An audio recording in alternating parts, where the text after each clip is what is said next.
aniversariante nunca está presente. Ele tem sido esquecido, ele tem sido vilipendiado como foi, né, desde os tempos dele. O nosso Natal na atualidade, ele está muito consumista. Nós estamos servindo mais a Mamon do que a Deus. Se eu entendo que Jesus me ama e se eu quero demonstrar o meu amor a Jesus, eu devo assumir o meu posto de trabalhadora do bem. E é triste, você vai a um shopping, por exemplo, você chega aonde está a casinha do Papai Noel, tem fila dando volta. Você vai ao presépio, tem 3 gatos pingados ali, olhando. E aquela coisa maravilhosa, né, que nos shoppings grandes eles fazem, um presépio, uma coisa maravilhosa. As pessoas acabam se debruçando sobre os interesses materiais, a ânsia de adquirir, a ânsia de comprar, a ânsia de usufruir dos prazeres que os objetos, né, terrenos oferecem. E Jesus, que é o grande aniversariante, é a figura mais importante da data, acaba sendo relegado a um terceiro, a um quarto plano.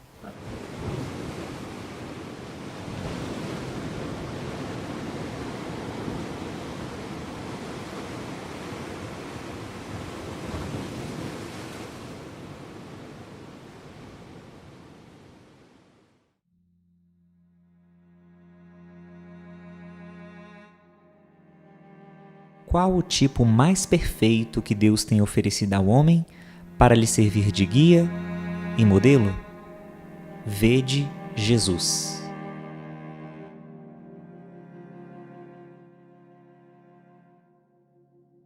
Allan Kardec indaga a espiritualidade superior sobre se Deus haveria enviado à Terra um ser que servisse de guia e de modelo para a humanidade.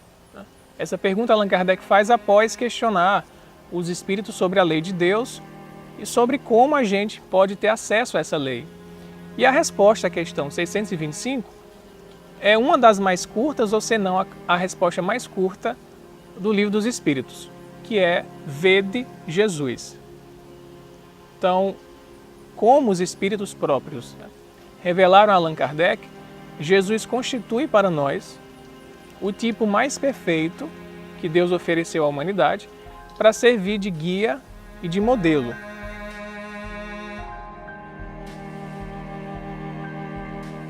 Para o homem, Jesus constitui o tipo da perfeição moral a que a humanidade pode aspirar na Terra. Deus nulo oferece como o mais perfeito modelo, e a doutrina que ensinou é a expressão mais pura da lei do Senhor, porque sendo ele o mais puro de quantos têm aparecido na Terra, o Espírito Divino o animava. Jesus é o nosso irmão mais velho, é o guia, modelo da humanidade, é o nosso educador por excelência. Graças a ele, nós estamos aqui para aprendermos a sermos bons e justos. Jesus foi um homem que viveu no 1º século, no que hoje é o Estado de Israel, e que, segundo o Novo Testamento, né, parte dos livros bíblicos, sobretudo as narrações de Mateus, de Marcos, Lucas e João, Jesus viveu ensinando por toda a região da antiga Palestina e também curando moléstias, trazendo esperança a um povo tão sofrido que vivia sob o jugo do Império Romano.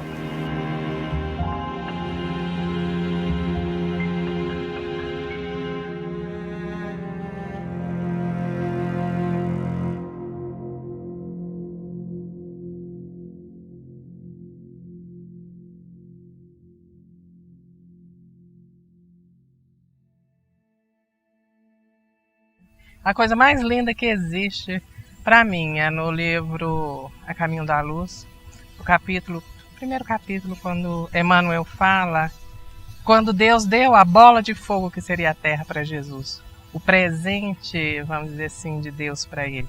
E ele criou essa maravilha toda para nós.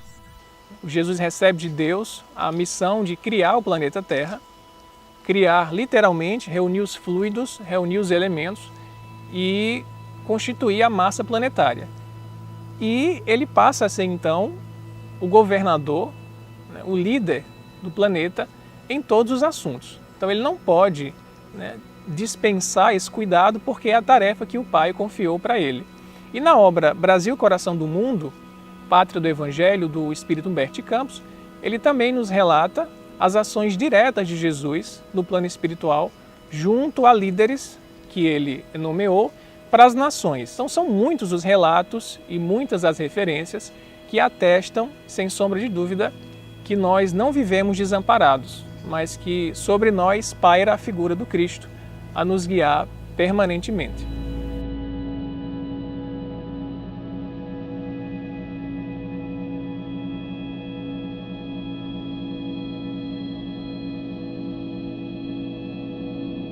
Nós encontramos na história uma série de profetas, uma série de missionários em todas as regiões do globo que trouxeram lições de amor, lições de justiça, lições de verdade, uma pesquisa interna, mas todos esses missionários, por mais que fossem elevados intelectualmente e mesmo moralmente, ainda possuíam imperfeições a serem vencidas.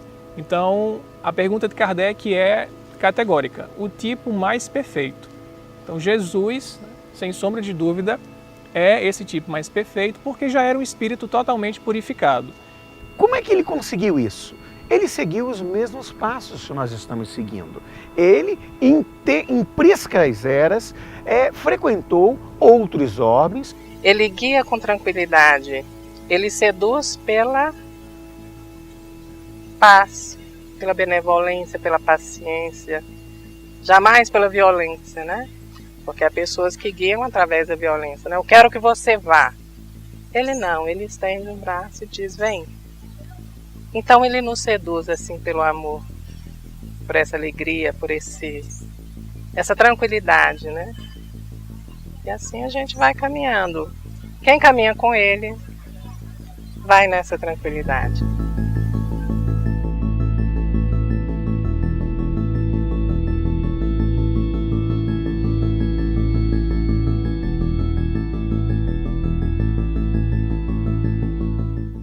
Ninguém se dá o trabalho de buscar realmente essa personificação da bondade, né, de Deus, o retrato de Deus que nós temos na Terra. Nós vamos deturpando. Porque é interessante para nós, né? Porque a gente tem vergonha dos próprios erros. Né? É muito mais fácil eu pensar que ele não existe ou que ele é só um profeta ou é só aquele cara ali. Bem mais prático.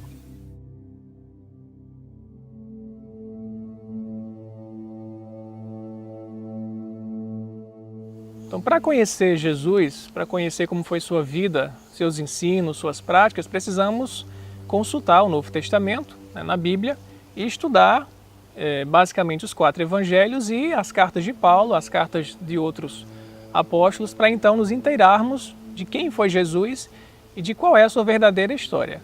Né? Ao longo da chamada cristandade, do movimento cristão, a gente percebe que ocorreu pontualmente manifestações ditas cristãs, mas que na verdade distorciam a mensagem essencial de Jesus, distorciam a sua história. Ele que foi, sobretudo, um servo de todos, como ele mesmo declara. Ele que veio para quem estava em sofrimento, para quem estava desamparado, e que buscava resgatar nas almas dessas pessoas a esperança, a fé em Deus e a certeza de uma vida espiritual que seria consoladora pós os sofrimentos vividos com resignação no plano físico. Então essa é a figura de Jesus, de humildade e de serviço.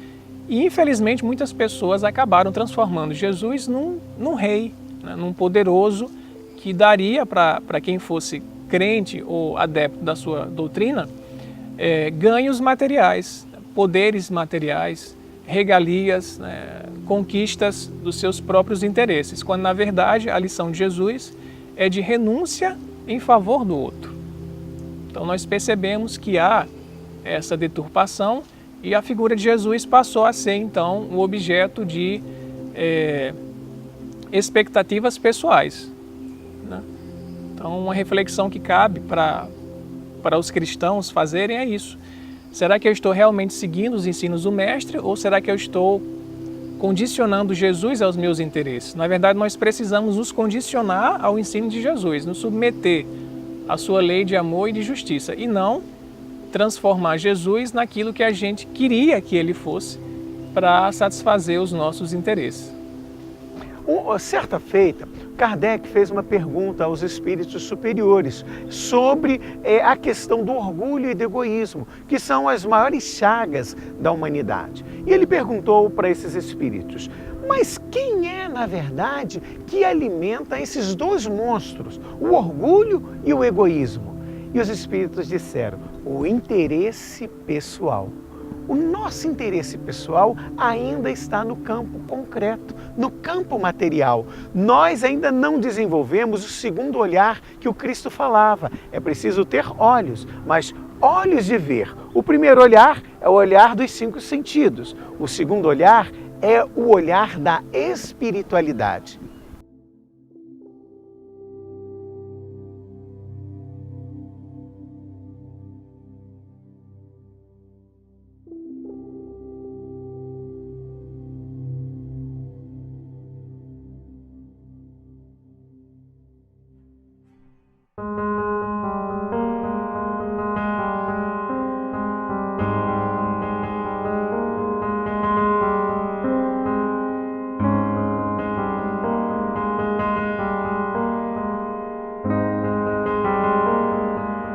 O nosso Natal, na atualidade, ele está muito consumista. Nós estamos servindo mais a Mamon do que a Deus, porque o reino de Deus está dentro de nós. É um reino de valor, onde o elemento material não tem acesso.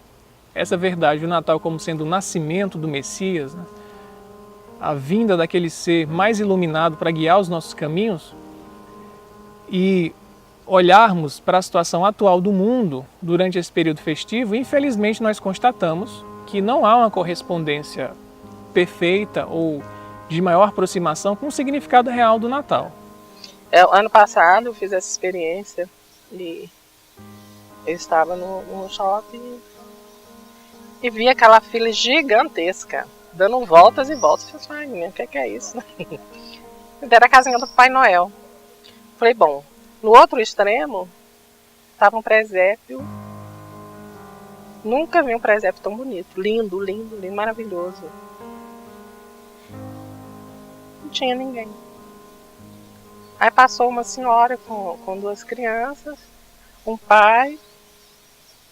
E eles ali, ali é Jesus, ali é Maria. Ali. E aquelas crianças sabiam. E as famílias disseram que faziam questão que os filhos e os netos soubessem que o Natal é de Jesus.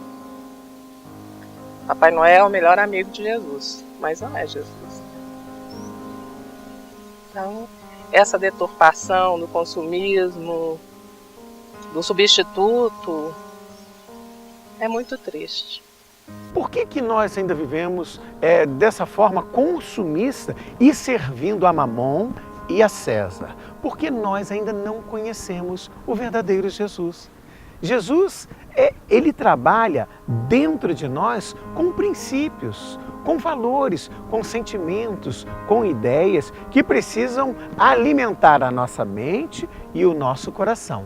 Só no dia que, por meio do estudo, nós buscarmos o conhecimento e a compreensão desses ensinos, nós estaremos realizando essa entrega de amor e de justiça para a vida.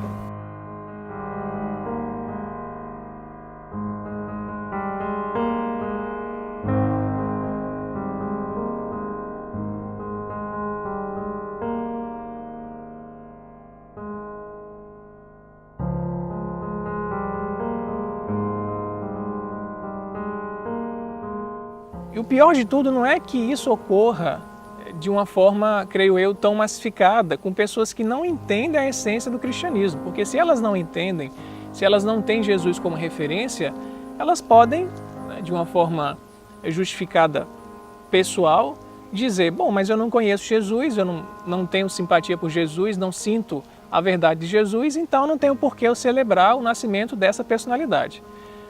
E a gente entende a explicação de uma pessoa que se posiciona assim, mas o ruim da gente observar, o triste, melhor dizendo, é nas pessoas que se autodeclaram cristãs, que vivem, né, a partir de uma postura ideológica cristã, mas na prática acabam não correspondendo.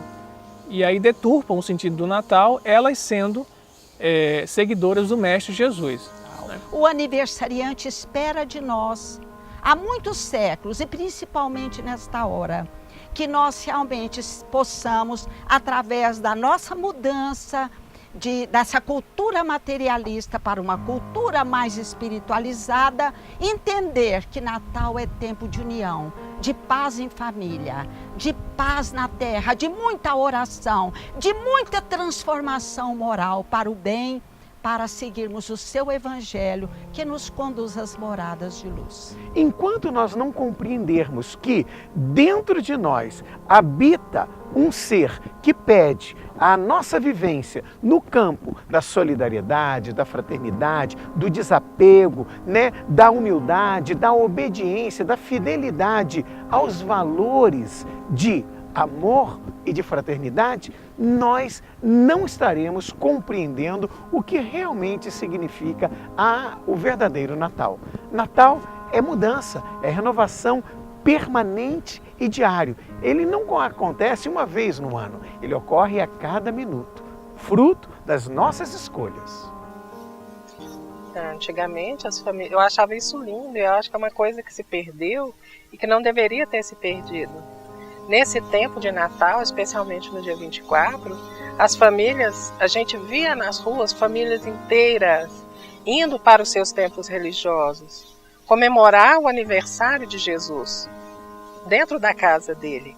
Cada um, lógico, dentro da sua denominação religiosa, né? Mas a gente via caminhando famílias inteiras. Hoje é muito difícil, a gente não vê mais. Esse significado se perdeu, né? Que é triste. A melhor ideia que nós poderíamos trazer para o Natal foi aquela que Jesus usou no momento de despedida que ele teve com os 500 da Galileia, que foram 500 pessoas escolhidas para assistir a sua ascensão, como Humberto de Campos coloca no livro Boa Nova. Nem todos tiveram essa oportunidade. E quando ele vai partindo, ele diz para aquelas pessoas que estavam ali a ouvi-lo, que eles aprendessem a amar uns aos outros, como ele havia nos amado.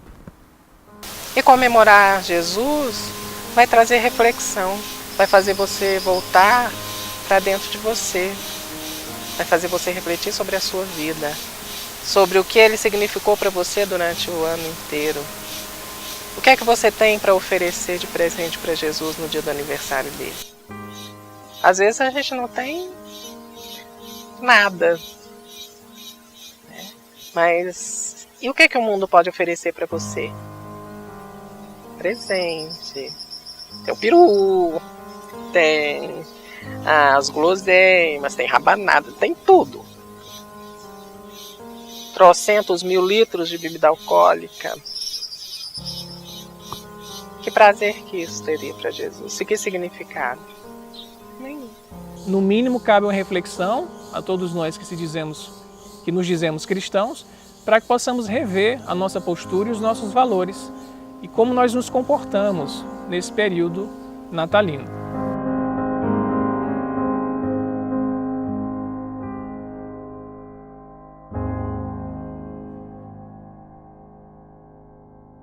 Jesus é absolutamente simples. Ele convence a gente pela simplicidade. Jesus não é rebuscado em absolutamente nada. Os gestos dele são simples. Ele é absurdamente simples. Mas nós somos complicados e queremos complicar Jesus, né? Então, Não há por que fazer isso. Quando a gente pensa que a nossa vida pode ser muito melhor se nós descomplicarmos, aí nós vamos lembrar de Jesus. Nossa, não é que ele é simples também? E ele vai se aproximando da gente. Jesus, como educador, nos disse que o reino dos céus não está no mundo exterior, mas está dentro de nós. Nos revela que o reino de Deus é um reino de valores. E esses valores se resumem apenas em dois: um reino de inteligência e um reino de amor. O que é que ele fez quando passou pela terra? Por que é que ele se deixou crucificar? Por que é que ele caminhou um caminho tão difícil, cercado de tantas dificuldades e sofrimentos, se ele não tivesse nos demonstrado através da sua exemplificação a importância do amor-perdão, do amor-compreensão, do amor-entendimento, do amor que auxilia. E é nesse instante que nós relembramos essa passagem de Jesus, que nós entendemos que aquele que ama auxilia, aquele que ama ajuda, porque é impossível eu dizer para alguém que eu a amo se eu cruzo os meus braços e se eu não faço nada para auxiliar, para ajudar, para demonstrar à criatura que sem o amor na vida, que é o amor que nos entrelaça, nós jamais sairemos do labirinto da vida, dessa caminhada tão difícil, se nós não dermos as mãos uns para os outros. Jesus salva, é verdade. Mas a salvação exige esforço, não é? Como diz Emmanuel para nós, quem está dentro de um rio lutando para sobreviver, vai se salvar ao preço de rudes golpes. Ele vai ter que nadar, ele vai ter que se esforçar. Não é fácil, não. Estar com Jesus não é fácil. Ele está ali com a sua mão estendida, mas ele não vai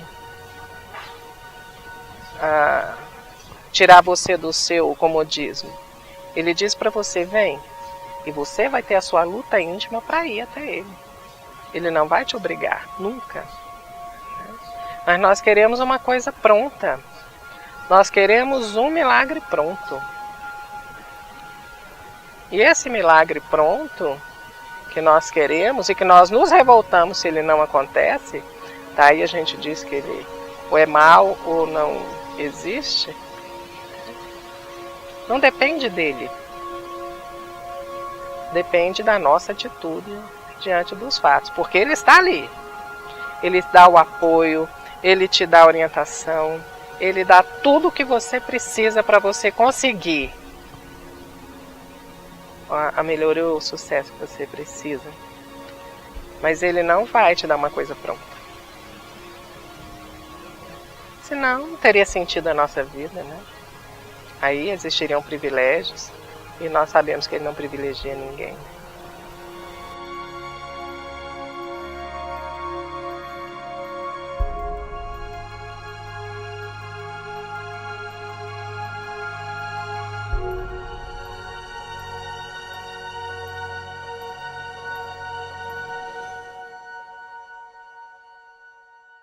No mundo tereis tribulações, mas tende bom ânimo, eu venci o mundo. Ele se coloca no resto do chão, junto com a gente. Ele se coloca no mesmo patamar nosso. Ele que é o Senhor do mundo, né? Isso para mim é absolutamente, eu sou o pão da vida. O pão é um alimento, né? Ele se coloca como pão, ele se coloca como caminho, ele se coloca nas posições absolutamente simples, palpáveis para nós, né? Para o nosso entendimento, para nossa vivência. Eu sou o pão da vida. Que coisa mais linda, mais simples. Isso realmente para mim é tudo. eu sou o médico das almas. Vinde a mim todos vós que sofreis e estáis sobrecarregados. Se todos nós na terra estamos sobrecarregados pelos erros cometidos no ontem, se todos nós trouxemos dificuldades, sofrimentos, devido a toda a maldade, todo o erro, toda a ignorância que trouxemos do passado, quando Jesus nos fala, vinde a mim, todos vós que sofreis, e eu vos aliviarei, nós já vamos compreendendo que o remédio mais eficaz, que o remédio que realmente pode nos aliviar das dores que nós muitas vezes não sabemos o porquê, dos sofrimentos que nós muitas vezes achávamos que era injusto, das tribulações que nós somos acometidos e que muitas vezes nós esquecemos que viemos de um passado de erro, de sombras. Quando ele diz, vinde a mim que eu vos aliviarei, aí sim, a esperança cresce em nós. E nós aí nos entregamos a Ele, porque daí para frente nós sabemos que só Ele pode nos aliviar das dores, do sofrimento e das provas que todos acumulamos para ser reparadas e corrigidas nessa hora. A parábola do filho pródigo é um exemplo vivo, porque nós que habitamos o planeta Terra somos o filho pródigo. Um dia, quando estávamos no reino dos céus, com o nosso Pai, pedimos a parte da nossa herança e saímos desse mundo espiritual para o mundo material. Aqui nós procuramos vivenciar e gastar com o tempo, com as experiências, com as nossas escolhas, as lições que são necessárias para que a gente possa enriquecer a nossa mente e o nosso coração. Enquanto nós não compreendermos que as nossas escolhas e a nossa visão e a nossa meta é buscar, por meio dos filtros materiais, construirmos a nossa casa emocional e racional com conceitos e de inteligência e de amor, nós ainda não estaremos cumprindo o verdadeiro papel que é de estarmos na Terra ainda na condição de alunos ou de doentes, precisando de hospitais, ou de presos, ainda iludidos no nosso dia a dia pela nossa ignorância, pelo nosso orgulho, pela nossa vaidade. Nas bem-aventuranças nós percebemos o quê? Logo na primeira, que Jesus fala que felizes, ou bem-aventurados são aqueles que são pobres em espírito, ou como alguns traduzem, pobres de espírito, significando pessoas que já adquiriram a humildade. E após a humildade, a gente percebe que há, didaticamente, uma série de virtudes colocadas e que uma, na verdade, depende da outra. Ele vai falar depois da mansidão, vai falar depois daquele que tem sede de justiça, daquele que é puro de coração, que vai ver a Deus, até chegar na nona frase desse conjunto das bem-aventuranças, onde Jesus fala que aqueles que sofrerem perseguição por causa dele, ou por causa da justiça, são bem-aventurados, porque assim também foram perseguidos os profetas anteriores à vinda do próprio Jesus, o Messias. Então, sem sombra de dúvidas, para mim, o conjunto de ensinamentos de Jesus que mais tocam a minha alma são as bem-aventuranças, porque nos mostra o caminho para a gente seguir até atingir esse grau de perfeição moral.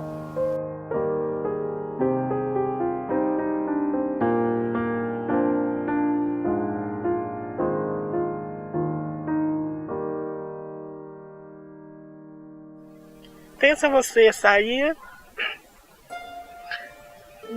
do seu paraíso, você descer a terra, a mais profunda escuridão. Encontrar um povo que vai te maltratar, que vai destruir você, que vai te humilhar, que vai te ferir, que vai te xingar, que vai te comparar às piores coisas que existem. E ele simplesmente ama, ele simplesmente cuida de você. Ele não pergunta para você quem você é. Ele cuida de você. Ele não te dá ordens. Ele fala assim para você, olha, vai, não peque mais. Ele é capaz de dizer para você assim, olha, no mundo você vai ter tribulação, mas tem bom ânimo, eu venci o mundo. O Senhor do mundo dizer que venceu o mundo. Não é delicadíssimo? Não é amoroso? Esse é um cuidado mais amoroso que existe. E assim Ele cuida de nós. É apaixonante, é lindo Ele. Se Jesus se humanizou para nos demonstrar que nós também um dia alcançaremos patamares divinos, seremos anjos, seremos, não é, criaturas superiores, os caminhos da terra são oportunidades para que nós aprendamos a desenvolver esta capacidade, não é? De ver, de enxergar, de sentir, de sublimar a nossa vida na prática do bem, na prática do amor, na prática da caridade que Ele veio nos ensinar. A parábola do bom samaritano, onde Jesus narra a história de um homem, né, que estava caído, tinha sido assaltado, perdido todos os seus bens, e que próximo a esse homem passaram algumas pessoas, né, dentre elas, notadamente, um sacerdote, um levita e o samaritano, que descia de Jerusalém para Jericó. Jericó que fica, na verdade, geograficamente, abaixo de Jerusalém em termos de altitude. Naquele momento em que aquele irmão, considerado, não é, o samaritano, aquele que era de má vida, pôde levantar o infeliz, pôde se apiedar da sua dor, do seu sofrimento naquela hora.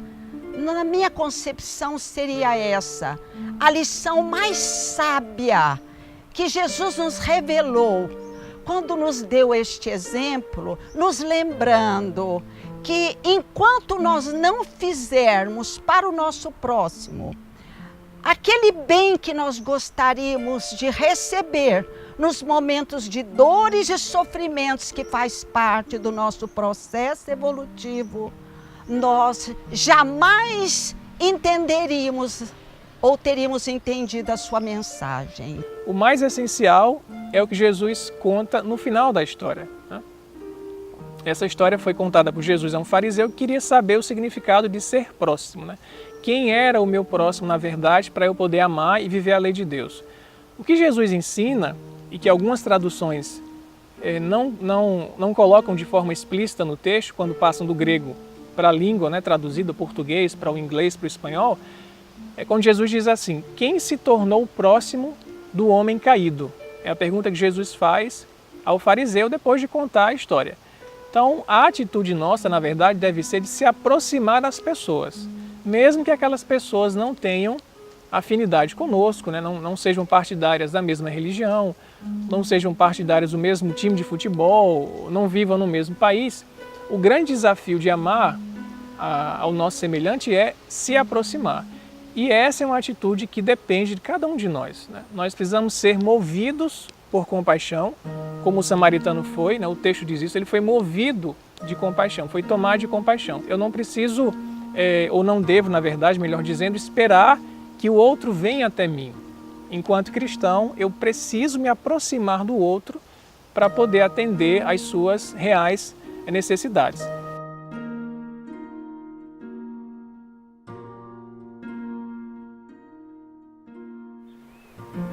Na leitura evangélica, foi a grande mensagem de fazer o próximo todo o bem que nós precisamos receber nos momentos tumultuados de sofrimento e de dores que todos temos na nossa caminhada.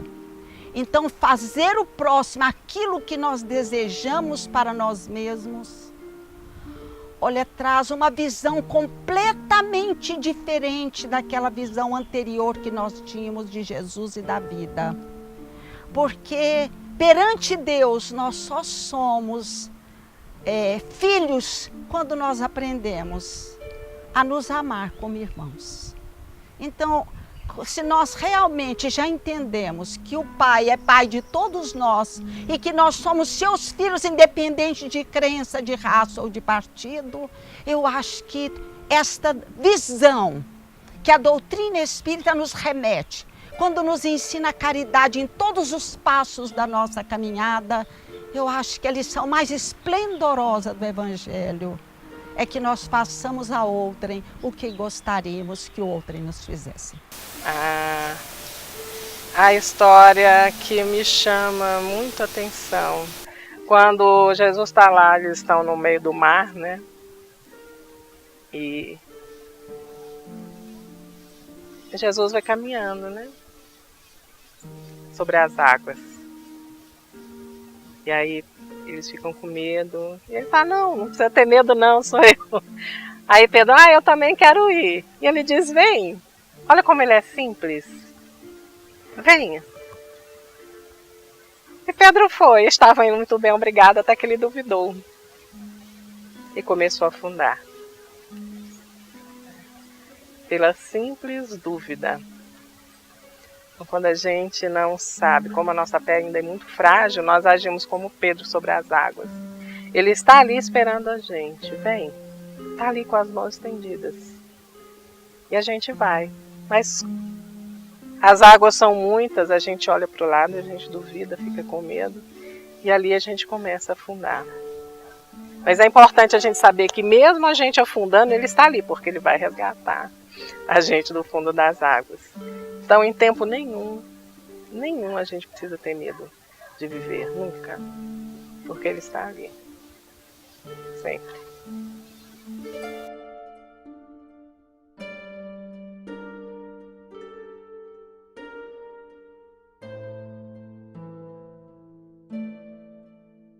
A minha relação com Jesus, eu tento colocar o mais perto de mim. Mais perto. Por isso eu me emociono sempre muito. Porque nos momentos mais difíceis, como nos mais alegres, né? Eu coloco ele perto de mim.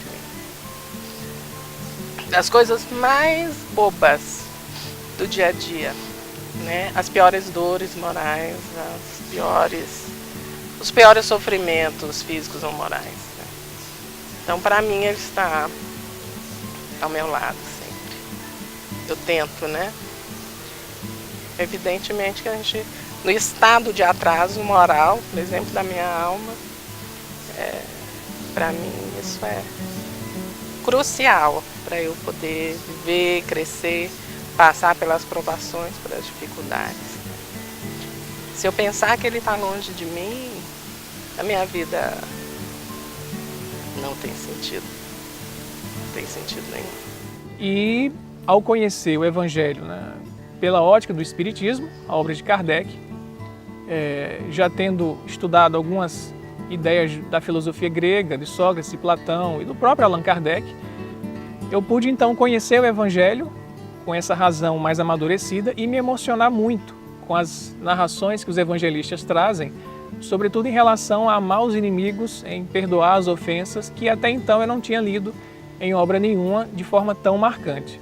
Então a relação com Jesus ela é a mais profunda possível dentro das minhas limitações, em reconhecendo sem sombra de dúvida que ele é o ser de maior elevação que nós temos como referência na Terra e de que nós somos, na verdade, necessitados por demais do contato com ele. É uma constatação que nós fazemos quando conhecemos a nós mesmos, né? Quando decidimos fazer esse mergulho interior e percebemos o quão nós precisamos de Jesus. Então é uma relação diária, através dos estudos, através da compreensão do Evangelho e da aplicação desses mesmos ensinos nas situações mais difíceis da vida, que acabam me aproximando de Jesus, né? Eu sou consciente que a distância é muito longa, mas é um caminho gradual que nós percorremos com a ajuda do esclarecimento espírita. Então Jesus para mim é um ser muito caro, muito importante, que me referencia na minha vida nesta encarnação.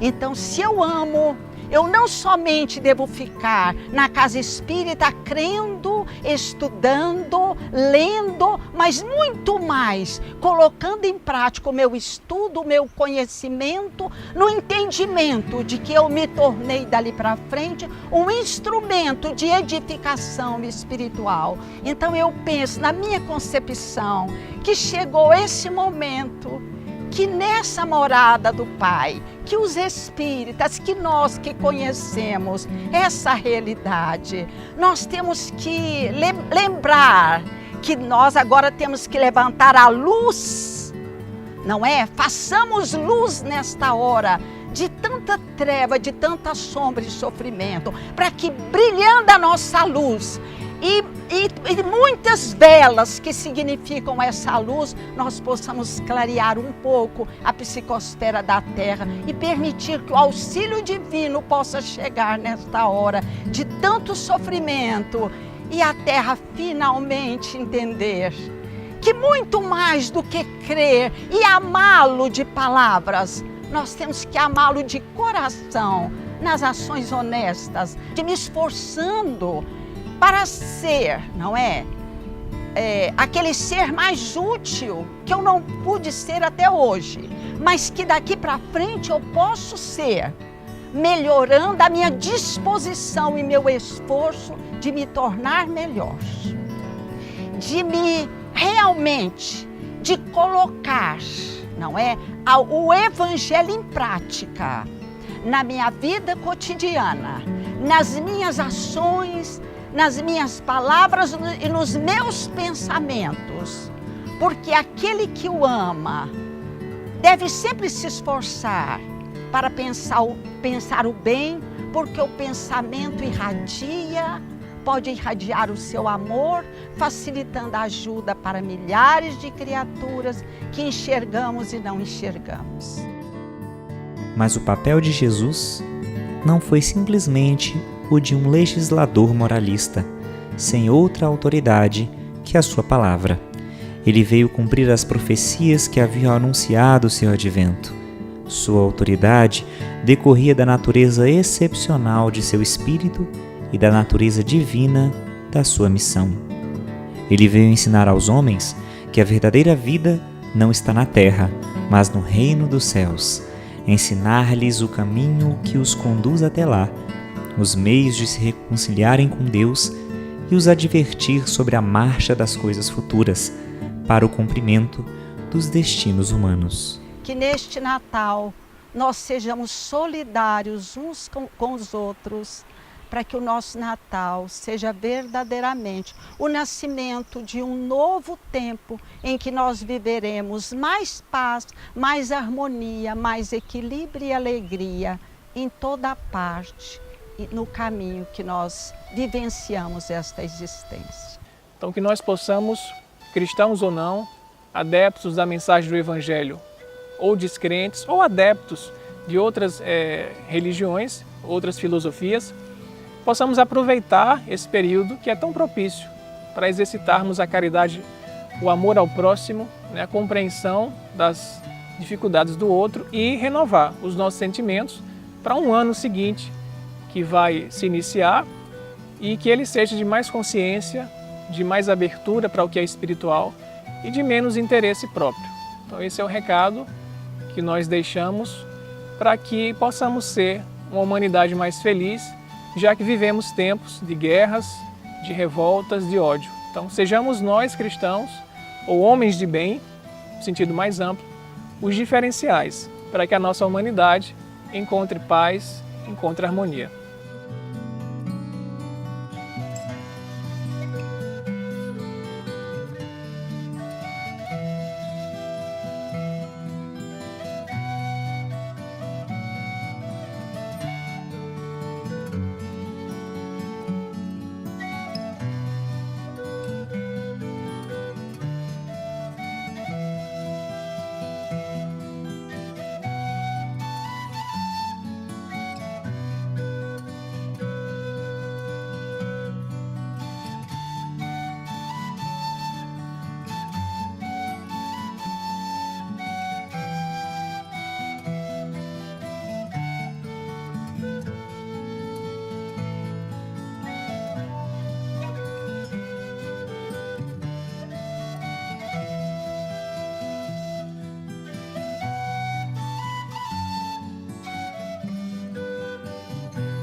meu marido Quando foi existe assassinado resgate, em Recife a alma em é 2006. recebida. Os com espíritos contam que nos 32 acidentes de anos. carro nas estradas, Eu tinha 33 na há época. em determinados Ainda muito pontos jovem, equipes cheio de espirituais planos. já com a Então, lista naquele